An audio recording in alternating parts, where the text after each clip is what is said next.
What's going on, guys? I'm here with one of our clients, Mike, who just had a $120,000 day. What's going on, Mike? How are you, Hey man? man, it's good chat with you, man. Absolutely.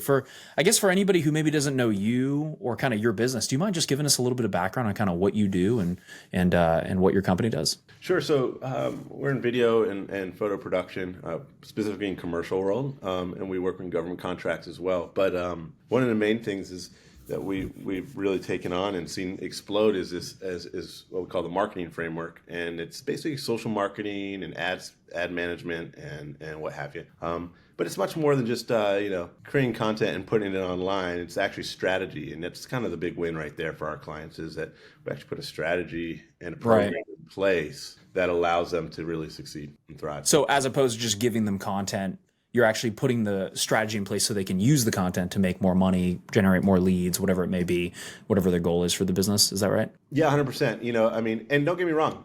There's a place for that for just content because you might be a business where you have someone at the front desk that can kind of put stuff out there and organically. But when it comes to terms of like managing ad spend and making sure you're getting the right target demo and that you actually get an ROI on your investment, it's imperative that you find yourself in a place that allows you to do that. Yeah.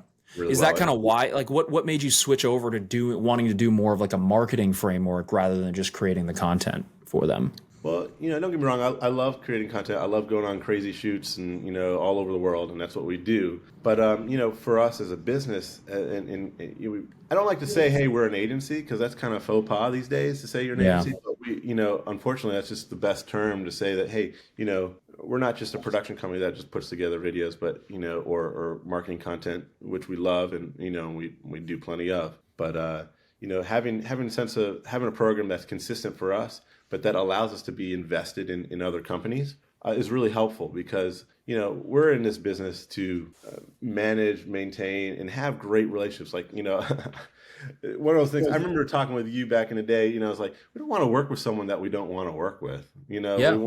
We want and feel the same way. Like it's a relationship. It's an engagement, and we want to see our clients thrive. And Yeah. because we know if they will, they're going to come back and we're going to continue business together and everyone's Right. happy, and we're actually doing something. We're not just, it's not snake oil, like we're actually doing something to improve. Yeah, that moves the needle for them.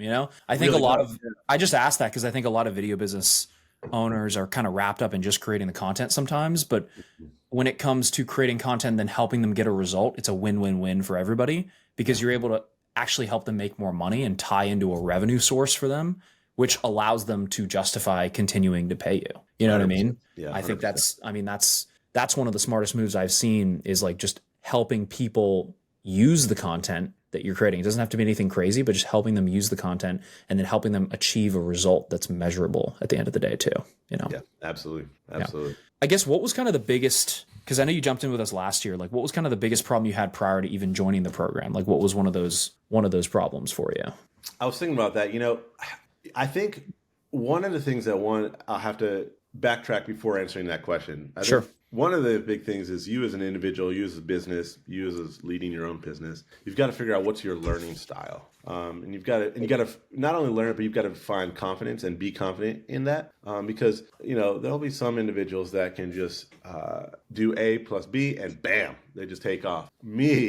I'm an artist. Like I need to process and, look at the ins and outs, the ups and downs, what's the commitment, is this worth the squeeze, et cetera, as far as what we offer, not as far as working with the team at, Master Filmmaker, but as far as what we offer, because it's really easy to just say, hey, we'll do all this, we'll do a gazillion things. And then you find yourself in a place of disarray, in a place where it's like, oh my gosh, like I can't even keep up with the work. And, so for us, the big impetus was figuring out what is our learning style. And for me, the big change was knowing that I am a processor, that I need to figure out what is it that I want to take from this. Because, Yeah. We spent days in, days out, talking, chit chatting, ideas, conceptualizing this or that. Yeah. See if this will work. Why won't that work, et cetera? What's ups and downs of A, B, and C. But I had to have those conversations, and particularly with you. Yeah. And the team as well. Everybody else there is great too. Evan and Ethan and Dan was great. I had a great chat with him. I thought he was great. But anyways, I just wanted to say, like that was a big impetus for us, and for me in particular. Clarity around what it is, where you're going, sounds like. Exactly. Yep. And yeah, put it into place, because it's so easy to just say, hey, let me just offer everything Yeah. that we can do, and then you just kind of find yourself in a place, well, that's not what I want to do. Right. That's not the world that I want, just the space I want to live in, day out. Yeah. Yeah. I think it's really sitting down and having those conversations around where do you want to go? How do I want to get there? And what's the path to get there is obviously super important, Yeah. And I think it's great to see that you found this alignment around, hey, this is what I want to do. And now that you've figured this out, now let's repeat this over and over and over again and just get more clients and help them succeed with these packages that you're offering at. I think you said it's like, is it 60 for a year is what you offered, those two? Yeah. Mm-hmm. Nice. Yeah. So then it's really sitting down and how can we duplicate this out and do more of this now that we've figured out what that focus is and what that thing is.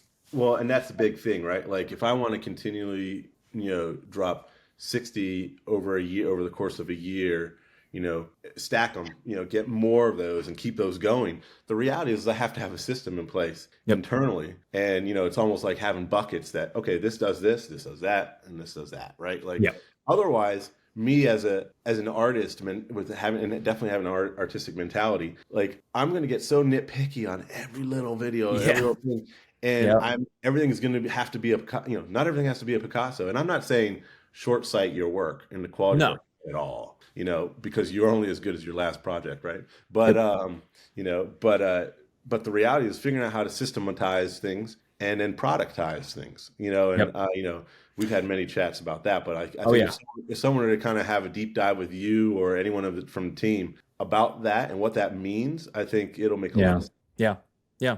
And I think it goes to show everybody else, like you don't have to have everything figured out before you close these first couple deals, but to scale, you have to have a productized service and offering and system, because if the goal is to remove yourself from the business at the end of the day, then we need to build systems and SOPs around everything that you do on a daily basis so that you can hire those additional team members to take care of that. Well, and that's a big thing, right? I definitely had a come to Jesus moment for myself. It's like, there could be a time where this becomes way too much for me just to manage on my own, and or our small team, because we have a small team. We're a 4 or 5 person team. We are not big, but we're boutique. So the thing is, we are the same. On the same token, we're very focused on every one of our clients and very nuanced in the sense that we're not letting anything go untouched or we're very particular about everything we do. Because we want the best. But the reality is like, having setting these systems in place, the ability or the potential to kind of stack it and just have these go 60 grand over 60 grand over 60 grand over 60 grand is very much a reality. We're not there yet by any means, but but I mean, it can happen in a matter of a week, 2 weeks, a month, a year. And the reality is we have to have these things in place that we can actually do that and not force our clients, because we want our clients to have the best they can have, right? Yeah. Well, I think the Super Bowl was last weekend, so I think it's a good analogy. And I heard this before. It's like you wouldn't try to win the Super Bowl with 5 people, right? You need a team to win a championship at that magnitude. You're going to need other people. So like, if you wouldn't think you'd win the Super Bowl with 5 people, then why would you try to build a very large business into the millions and millions and millions of dollars without a large team to help you with that? You know what I mean? Yeah. And, and it was for me, a really key point is for me coming from the world of where I have, pretty big clients, national clients all over the country. Yeah. You have very large contracts with a lot of large companies for sure. Yeah. Yeah. And, the thing is that's the mentality was, and that I had to kind of switch gears on, was that I can do it. I can just, I go on to this shoot, then I go on to this shoot, or I'll book 5 days here this week, and then I'll do another 5. But it's you doing everything, right? Yeah, me doing everything, me shooting, me editing, and the reality is that that's not sustainable for me or my family or for the lifestyle I desire, and So that was a big win, is realizing that, and in putting a system in place that we can scale, and we Yeah. already are scaling. I mean, already, Yeah. I mean, Yeah, I think it just comes down to because like a lot of people will see, well, I have all these large contracts. Why would I want to do something where it's more retainer based, more productized out? Doesn't that kill the artistic side of it? And the answer is no, it doesn't. But it allows you to buy your time back. Because like if you want these super artistic projects, great, but you're gonna have to do it every single time, and it's harder to have someone in place who's going to replicate exactly who you are. You have to be able to let go of some of that control, put other people in place to have more reoccurring projects where you can build a system that buys you your time back and allows you to have more time with the family too, Well, and that goes to say, right? Like, there's always going to be better shooters than me. There's always going to be better editors than me. There's always going to be better salespeople than me, better 100%. account managers than me. 100%. Yeah. So absolutely. I want to be in a position to hire them.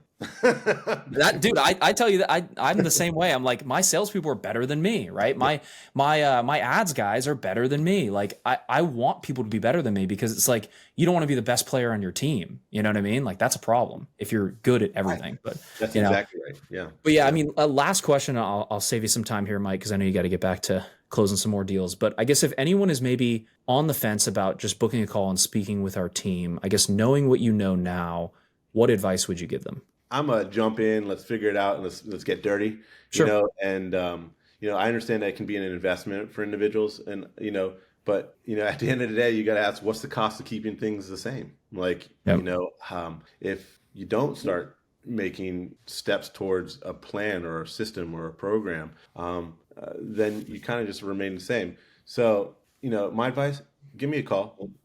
I'll point you in the right direction. But the reality, and that's just joking, but like, at the end of the day, give these guys a call. Give Eric a call. Drop an email and ask those particular questions. Because I remember when I first started, I think it was Hakeem. I asked him a million questions. I put him through the ringer because I was like, what is this? Is this a bunch of BS? Is this snake oil? But on that note, and it's not, just to clarify.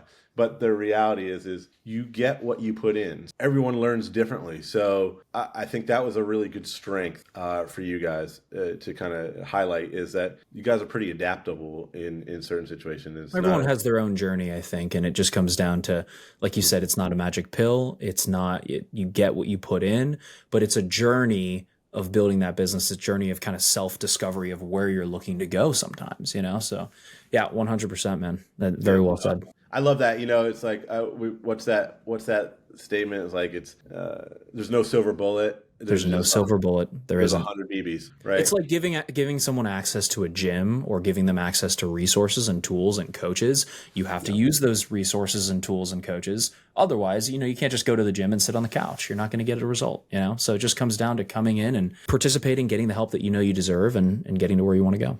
But that, just to wrap that up, I mean, that's the one piece of advice I would give is, what is the cost of keeping things the same? Ask yourself that. Do a deep dive. If nothing changes, nothing changes. And that's the 100%. Real. And if you're in a place where where that doesn't really matter, or then cool.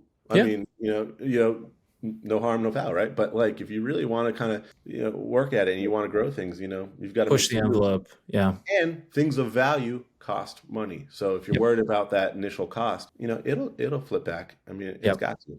It's got to. 100%. Well, Mike, I appreciate your time, man. Yeah, man. Absolutely.